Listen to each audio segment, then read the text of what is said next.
ปียงสาวโสดโอ้โยโยโย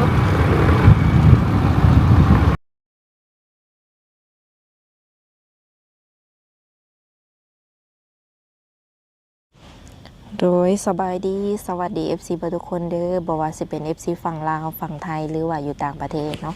ยินดีต้อนรับทุกคนเข้าสู่ช่อง YouTube ของสาวบุญเปียงสาวลาวตัวนึงเปิดทางมาเมื่อนี้ก็อยู่ทงไห้ทงหน้าเนาะมาตามหาสาวสดคือเก่าตัวนึงซึ่งว่าสาวสดคนนี้ก็เป็นสาวสดขึ้นใหม่เนาะหน้าตากับผู้เจ้าผู้งามตัวนึงเป็นสาวสดบ้านๆที่ว่าหลายคนก็คือสิถึกใจอยู่เนาะโดยมิตรว่าทางสาวเพียงเองก็สิขออนุญาตเข้าไปโอบไปลุ่มเข้าไปทำที่มาที่ไปเนาะเป็นอะไรคือว่าออกมาเปิดใจอะไรทุกคนเลยสำหรับช่องทางติดต่อแมนทักมานำสาวเปียงได้เนาะทางเฟซหรือว่าไลน์สาวเปียงสิแปะไว้ให้อยู่ในต้นคลิปเนาะทุกคนทักมาเอาได้เนาะ โดยถ้าหากว่าคำว่าคำจาหรือว่าพฤติกรรมใดต่อไปนี่เนาะบ่เหมาะสมทางสาวเปียงเองก็ขอโทษไว้ก่อนเนาะทุกคนเนาะโดยสบายดีโดยสบายดีสาวโสดหน้าใหม่เนาะ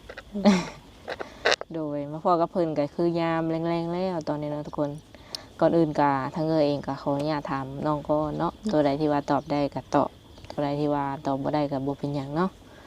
แนะนำตัวหน่อยซื่อหน่อยได้ สบายดีสื่อหวานเนาะนำพลน้ำฝนอายุจักปีแล้วตอนนี้น้องล่ะ18อืมปัจจุบันนี้น้องล่ะเฮ็ดเวียกเฮ็ดงานหยัง บ่ได้เฮ็ดอยู่น้ำแม่มันมีคนอยู่น้ำแม่โอ้โรงเรียนนี่เด้อซะออกแต่ดนแล้วบ่มีทุนโดยก็คือปัจจุบันนี่แม่นอยู่ซอยเวียกเมซื่อๆเนาะในเฮือนในซ่านปกติเคยไปฝั่งไทยหยังอยู่บ่บ่เคยเมื่อก่อนที่ว่าเรียนนี่เรียนจบห้องไหนก็ม.4ได้ใบประกาศหยังเรียบร้อยแล้วเนาะคือว่าแม่เพิ่นบ่มีคนอยู่นำเพิ่นเป็นหยังน้องล่ะเพิ่นบ่ได้เป็นหยังแบบ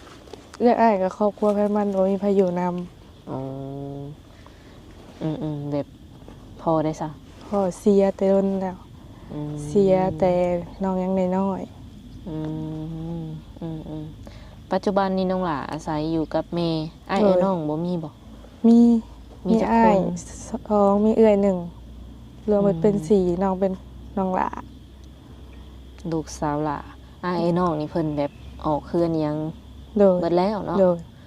สรุปแล้วก็คือแต่งงานเบิดทั้ง3ยังเหลือแต่น้องน้องนี่เป็นอะไรปัจจุบันนี้โสดอยู่บ่โสดผ่านมากับแบบมีผู้บ่าวมาจีบอยู่บ่เอาตรงๆเด้อแถวบ้านแถวยังมีกะล่มแต่ในโทรศัพท์บ่เคยมาหากันมีแต่ลมในผ่านเฟซซื่อสิว่าในบ่ได้มาแบบฮอดเฮือนฮอดชาติจังซี่เนาะบ่ลมกันทางแบบออนไลน์ซื่อๆโดยก็คบกันจริงๆจังอยู่บ่เลยแบบทางออนไลน์กะลมเล่นซื่อโดยบัดมื้อนี้เนี่ยซะคือเปิดใจแม่นล่ะวะเปิดใจนี่เปิดใจแบบใดหาคนคุยแก้เหงาบ่หรือว่าอยากได้คู่ชีวิต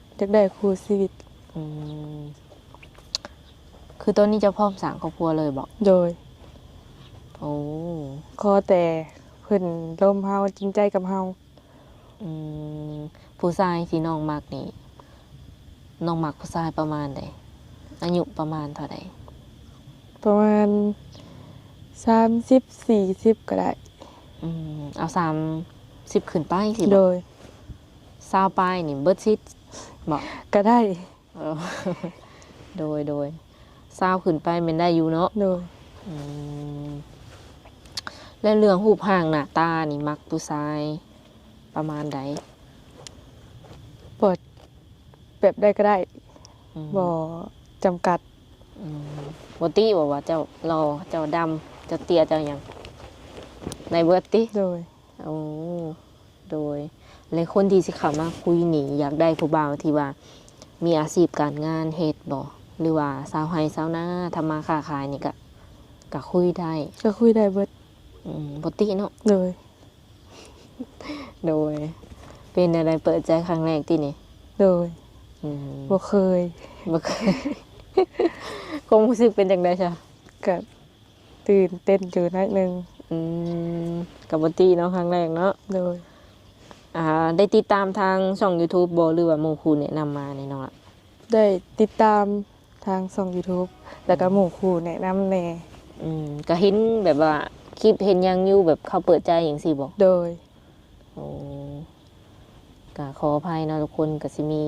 ขี้งัวแน่เพราะว่ามาสัมภาษณ์อยู่วันเที่ยงไห้เที่ยงหน้าเนาะน้องล่ะอากาศก็ดี อันนี้หน้าน้องเองเหรอวะ แม่น อืมแต่ตอนนี้ก็คือว่าตัดสินใจออกมาเปิดใจพร้อมที่จะแบบเปิดใจคุยกับทุกคนแล้ว โดย อืมขออนุญาตถามน้องหลาสูงเท่าไหร่ สูง165 น้ำหนักประมาณเท่าไหร่ตอนนี้ น้ำหนัก49 อืมบ่เคยมีโมเมนต์อวบบ่ บ่ มีแต่ซ้ำนี้ โดย มักไปหลินไปเหี่ยวอยู่บ่ บ่มักกลางค่ำกลางคืนบ่เคยออกไปเลินจักเทื่อ อืมปลาตรงปลาตีเลยค่ะ แล้ว แล้วบ่เคย หากแบบว่าสมมุติว่ากินสมมุติว่าเพิ่นแบบโดนๆมีงานมีการนี่ก็ได้ กินเหล้ากินเบียร์หยังอยู่บ่ ก็กินอยู่แต่ว่ากินบ่หลาย โอ้กินได้อยู่เนาะ โดย แต่ว่าบ่ค่อยมักปานใด โดย สิบ่ โดย อืมในใจนี่มักอยู่บ่ผู้ชายไปหลินไปเที่ยว ก็บ่มักปานใด อืม เพราะว่า เฮาก็บ่มักไปเลินไปเที่ยว อืมบัดสมมุติว่าเขาอยากกินเหล้ากินเบียร์ได้ซะ ก็กินได้ ให้กินอยู่ โดย ยันว่า มักอยู่บ่ผู้ชายแบบมีหนวดมีเขาอหย่างจังซี่นะ ก็ได้อยู่ ใจร้อนหรือใจเย็นมักในใจ มักใจร้อนบ่มัก อืม กับแบบคนอันขึ้นแบบอารมณ์ร้อนใส่เฮาอะน่ะ อืมมักเย็นๆบ่สิบ่ หรือว่าลองเว้าเบิ่งแบบคันเฮาเลือกได้สินะอยากพ่อผู้ชายแบบใดนิสัยเพิ่นต้องเป็นประมาณใดจังซี่ นิสัยต้อง อืม ผู้ใหญ่กว่าเฮา อืม แบบบ่มักคนใจร้อน อืม แต่ก็เข้ากับคนง่าย เข้ากับเฮาง่าย โอ้อืมสิว่าเนี่ยเป็นคนที่ค่อนข้างว่าใจเย็นแน่แล้วก็เป็นผู้ใหญ่เป็นผู้นำให้น้องเพิ่นจังซี่เนาะ โดย แต่บ่ถึงขั้นว่าเพิ่นสิหรือว่าเพิ่นสิว่าในต้องเอาใจน้องอย่างเดียวบ่หรือว่านั่นแหละ ก็บ่ปานนั้น โอ้น้องก็เอาใจเพิ่นอยู่ติ โดย อ่าอืมคือปัจจุบันนี่ยังใช้ขออนุญาตเนาะแบบยังใช้เงินนำแม่บ่หรือว่าเฮา ก็ เฮ็ดอีหยังเสริมบ่อยู่เฮือน ตัวเองหาเสริมแหน่แล้วก็นำแม่แหน่ อืม หาให้แม่ใช้แหน่ สมมุติว่าเดือนนี้เฮาหานี่เฮาแบบใดค้าขายบ่หรือว่าไปรับจ้างรับจ็อบ ขายเลข โดยก็พอได้ใช้อยู่แล้วว่าน้องล่ะ โดย อืมคือค่าใช้จ่ายของน้องแต่ละเดือนนี่หลายบ่ ก็หลายเติบ ประมาณแบบได้บ่จักล้านจังซี่นะได้ประมาณจักล้าน อันขายเลขก็ได้เปอร์เซ็นต์เดือนก็เดือนหนึ่งก็ได้ประมาณล้านปลาย อืมเจ้าใช้ล้านปลายบ่เดือนหนึง บ่แบบได้ขายในเปอร์เซ็นต์เลขกัน อ๋อ ใส่ก็หลายเติบ เกินล้านบ่ โดย ได้บ่2-3ล้าน เพราะทุนพุ่นแหละ อืมบ่ติอีหยังมันก็แพงเนาะ โอ้ เดี๋ยวนี้น้ำมันแสนหนึงก็อยู่ได้บ่กี่มื้อเนาะทุกคน ก็เลยสิว่านี่บางเทื่อก็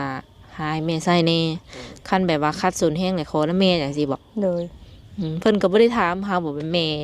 เรื่องผู้บ่าวผู้แพ้อหย่างจังซี่นะ ก็ถามอยู่ บอกเพิ่นว่าแนวใด บอกเพิ่นว่า ยังบ่ฮอดยาม โดยเพิ่นก็ฮู้อยู่บ่แบบว่าน้องออกมาเปิดใจจังซี่นะ ฮู้ อืม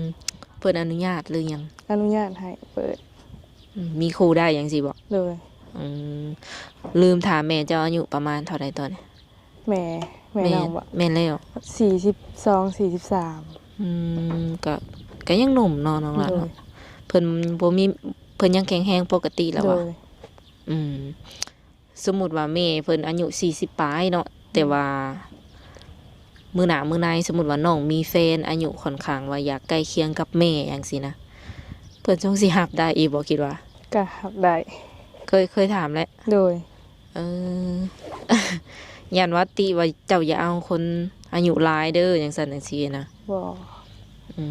บัดโตเจ้าเองเลยสำแบบทรงสีบ่อายคนบ่เฮามีแฟนหรือว่ามีสามีเนาะสมมุติมื้อหน้าเฮาได้เป็นสามีภรรยากัน มีแฟนเฒ่ามีผัวเฒ่าจังซี่นะบ่อายบ่ บ่รับในสิ่งที่เฮาเป็นแล้วก็รับในสิ่งที่เฮารับได้ ทรงสิกล้าควงแขนไปหันไปนี่อยู่บ่ ก็ เออ สิว่าในเบิดยุคอายแล้วบ่ แม่น แบบว่าอายคู่อายคนจังซี่เนาะ แม่น อืมอืมอืมคือน้องเป็นลูกสาวหลานนี่ต้องหาครูมาอยู่นำบ่หรือว่าน้องไปอยู่นำเพิ่นก็ได้นะ ถ้าครูมาอยู่นำอยู่เฮือนเพราะว่าบ่มีไผอยู่นำพ่อนำแม่เด้นำแม่ อื แม่อยู่คนเดียว อืมเฮ็ดได้บัดนี้สมมุติว่าเพิ่นมาอยู่บ่ได้เพิ่นเที่ยวไปเที่ยวมาได้บ่ ก็ได้ อืมแบบเดือนหนึงมาเทื่อ2เทื่อจังซี่นะ โดย อดคิดฮอดได้บ่ มาต่อกันเนาะทุกคนพื้นที่เต็มเมื่อกี้นี้เว้าเรื่องการเที่ยวไปเที่ยวมาอหยังประมาณนี้เนาะ โดย โอ๊ตได้เพิ่นว่าเนาะยันว่าแบบบ่อยากอยู่ห่างกันเลยจังซี่นะ ได้อดได้ ทรงสิบ่นอกใจเพิ่นบ่แบบเฮาอยู่ บ่ ไกลอยู่หยังจังซี่นะ บ่ สมมุติเฮาเปิดใจจังซี่แล้วมีคนที่ว่าฮักมักเนาะเพิ่นอยากมาสร้างครอบสร้างครัวเลยจังซี่นะ โดย น้องละพร้อมเลยบ่หรือว่าต้องเบิ่งกันไปก่อน ก็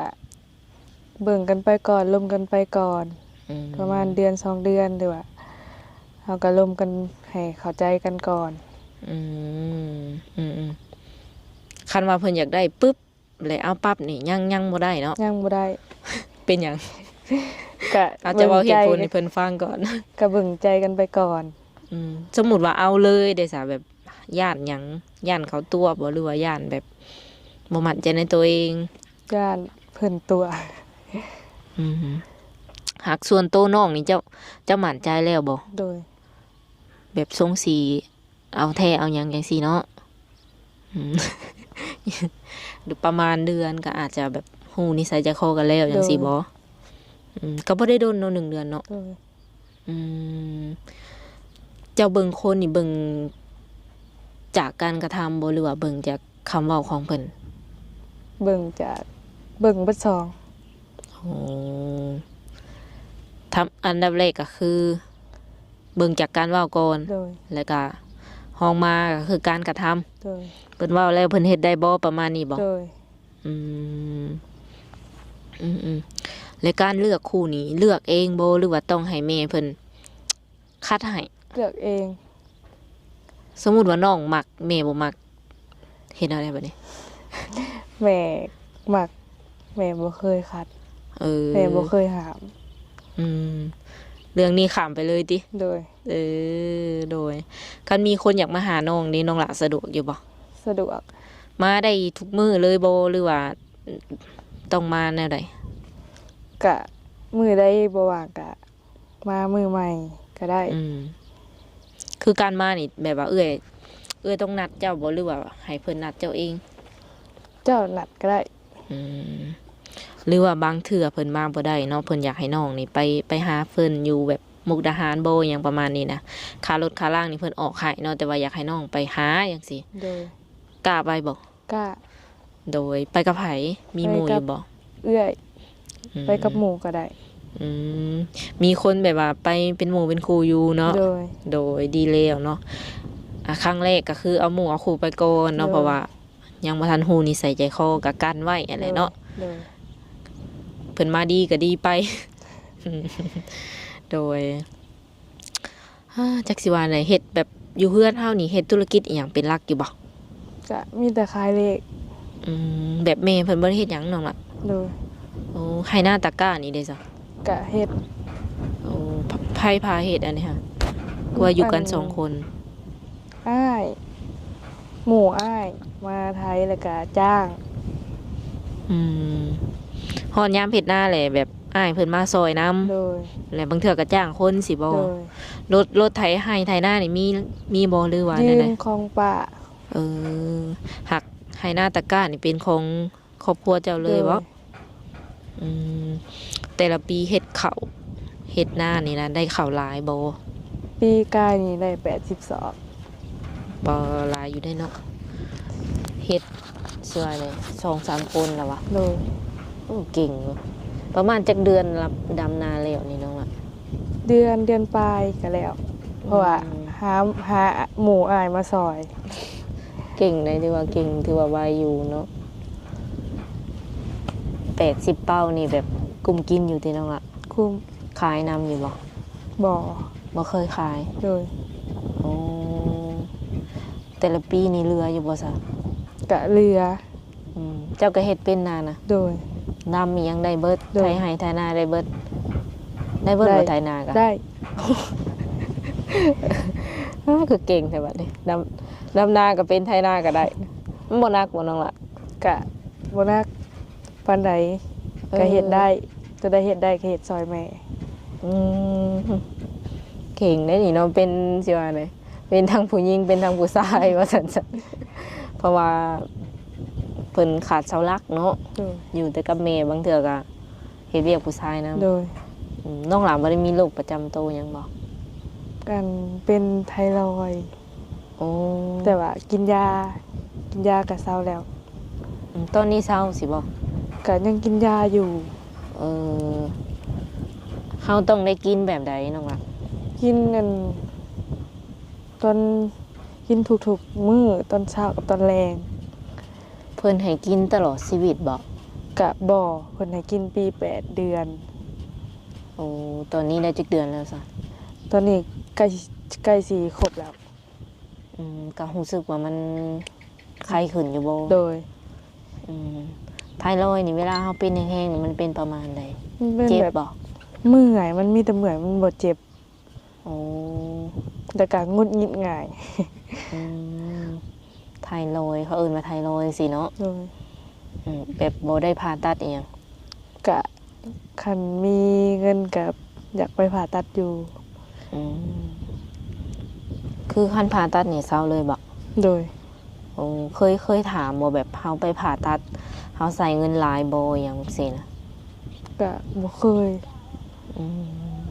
คันไปเอายามากินเด้ซะเท่าใด เบิดเทื่อละอันเป็นเงินกีบกะเทื่อละล้านปลาย2ล้าน อันนี้ไปเอายาเนี่ยเอาทุกเดือนบ่หรือเอา โดย แบบใด เอาทุกเดือน โอ้เดือนหนึงไปต่อเดือนหนึงไปต่อ โดย อยู่ลาวเฮานี่บ่ โดย เออเป็นแต่ใดมาหรือว่าหากะหัวตัวเองเป็น เป็นแต่ประมาณอันได้พอเสียปะได้ประมาณปี2 ปีนี่แหละ กะหัวเป็นบ่ โดย โอ้อืมอ่ะพังไปเนาะน้องหลานเนาะคันว่าสิไปผ่าตัดก็ยังบ่ฮู้ว่าสิมีทุนมีฮอนบ่ โดย ประมาณนี้เนาะจะเว้า โดย นี่เนาะถ้าเป็นไปได้มันอยากพาอยู่ โดย แต่ว่าโอ้มันบ่ได้อยู่วังอันนั่นแล้ววะ บ่มันอยู่วัง มันบ่ได้เสี่ยงปานใดบ่เพิ่นว่า โดย อ๋อก็เคยเห็นอยู่เนาะแบบว่าเพิ่นเป็นไทรอยด์หยังจังซี่เพิ่นก็เศร้าเนาะคัน โด เพิ่น ย ผ่าตัด โดย อืมคือมื้อนี้ก็มาถ่ายทำเพิ่นในแบบหน้าสดเนาะแบบบ่มักแต่งหน้าบ่น้องล่ะ เป็นคนบ่มัก เออเชื่อจะเป็นสาวบ้านๆเนาะที่ว่าแบบบ่มักแต่งหน้าแต่งตาเลยอย่างสิ โดย เออหักมักผู้ชายดิ ยานว่าบ่แต่งหน้ามันแต่งหน้ามักผู้หญิงบ่ได้นั่นเนาะ ทีนี้คันว่าเพิ่นอยากทักมาเล่นน้ำน้องเนาะ FC เอ่ยนะอยากทักมาเล่นอยากทักมาทำความรู้จักสิ โดย สามารถทักมาได้ทางใดแน่ ทางวันแอปก็ได้ ทางไลน์ก็ได้ สองอย่างบ่ โดย เฟซบ่ได้แจกบ่ บ่ได้แจก โอ้แจกเป็นแต่อันอหย่างไลน์กับเบอร์โทร โดย เบอร์นี้สามารถโทรได้แล้วก็ลินวัดแอปได้สิบ่ โดย สามารถโทรมาได้ช่วงใดในที่น้องคิดว่าว่างอะวางลมสายกับเพิ่นจังซี่ แรง อืม แล้วก็ช่วงเช้าก็ได้กว่าง วางลมสายอยู่ โดย โอ้กลางคืนนี่สูงสุดนี่นอนประมาณ7 โมง 7 โมง ว่าคุณนอนเว้นแต่ เป็นคนนอนเว้น ผู้บ่าวผู้บ่าวต่างประเทศได้สิได้คุยนะวันนี้ นอนแต่ 7-8 เว้ โม น งก็ได้ เอหักชื่อว่าเนี่ยแบบเคยคุยกับผู้บ่าวต่างประเทศอยู่บ่ บ่ อืมสำหรับ FC ที่ว่าอยู่ต่างประเทศนี่ก็เวลาเพิ่นอาจจะบ่ค่อยตรงกับเฮาเนาะบางทีน้องเพิ่นมักนอนแต่เว้นจังซี่7 โมงเพิ่นกำลังสิตื่นก็มี เลย ลองเบิ่งเนาะ เลย อืมฮอนมุ้งนี่อยากนอนโลดสิบ่กุมาย กะนั่นแหละ มันเคยเนาะ แม่น อืมแต่ละมื้อเฮ็ดหยังแหน่อยู่เฮือนเนาะเว้า FC ฟังนี่ คันมื้อคาเลกก็นั่งคาเลกอยู่หน้าเฮือน แล้วก็เฮ็ดเวียกซอยแม่นึ่งข้าวล้างถ้วย เฮ็ดเป็นเบิดเนาะ โดย เสื้อผ้าหน้าแพรแม่แม่นเจ้าดูแลบ่ โดย ซักให้เพิ่นเบิด โด เลย ย หรือว่ามีเครื่องปั่นแล้ว มีเครื่องปั่น ก็ดูแลเพิ่น โดย อ๋อกับข้าวกับน้ำนี่ลักๆน้องเฮ็ดหรือว่าแม่เพิ่นเฮ็ด น้องเฮ็ด อืม แม่ก็บางทีแม่ก็เฮ็ดที่น้องคายเลขแล้วก็ยากหั้นนะ เออขายเลขนี่ขายทุกมื้อเลยบ่ เดี๋ยวนี้มันมีทุกมื้อเลย โห ขายทุกมื้อ เออเจ้าก็ได้ขายทุกมื้อคือกัน โดย เริ่มแต่จักประมาณจักโมงเจ้าขายนะ เริ่มประมาณ4 โมง4 โมงครึ่งหนังขายจนฮอด8 โมง อืมคันมื้อใดขายเลขเนาะ โดย โดยโอเค สุดท้ายนี่กับมีอย่างแบบอยากฝากถึง FC เอื้อยูโบที่ว่าเพิ่นสิเข้ามาคุยกับน้องเนาะนับตั้งแต่มื้อนี้นี่เป็นต้นไป ฝากแบบ เออมีความในใจอยากเว่าบ่ แบบเบิ่งคันอยากร่วมกะเบิ่งใจกันไปก่อนประมาณเดือนปลายก็ได้ อืมจังค่อยตัดสินใจสิบ่ โดย ซ้ำเปียกก็ซอยไปนำเนาะทุกคน น้องเพิ่นอยากขี้อายในจังหน่อยเนาะคันป้าให้เพิ่นเว้าก็ยันจะมาเงียบเนาะก็เลยว่าซอยไปนำอาจสิได้ยินเสียงสาวเปียงหลายกว่าน้องเพิ่นอะไรทุกคนเลยนั่นใดก็ขอโทษขออภัย